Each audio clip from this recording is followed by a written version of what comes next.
নমস্কার বন্ধুরা, আমি যে পুডিং করছি আপনারা দেখুন। চিনিটা ক্যারামেল করে নিচ্ছি।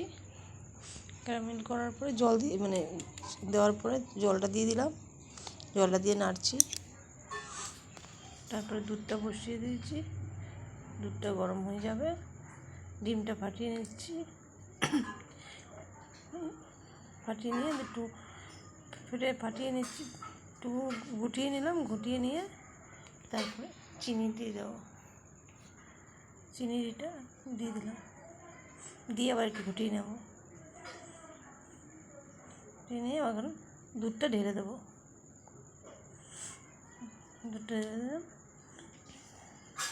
আবার একটু নাড়িয়ে নেব।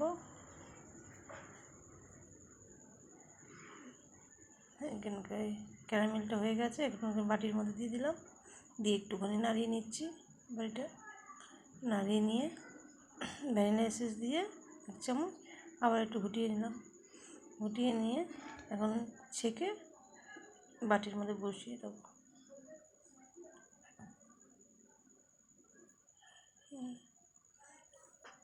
বসিয়ে এখন গরম জল বসাবো।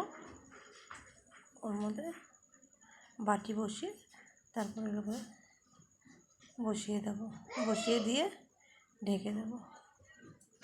বসিয়ে দিলাম। বসিয়ে দিয়ে এখন আবার ঢেকে দেবো। বাটিটাকে প্লেট দিয়ে ঢেকে দেবো। ঢেকে দিয়ে তারপরে থালা দিয়ে ঢেকে দেবো। এখন একটু হয়ে এসছে।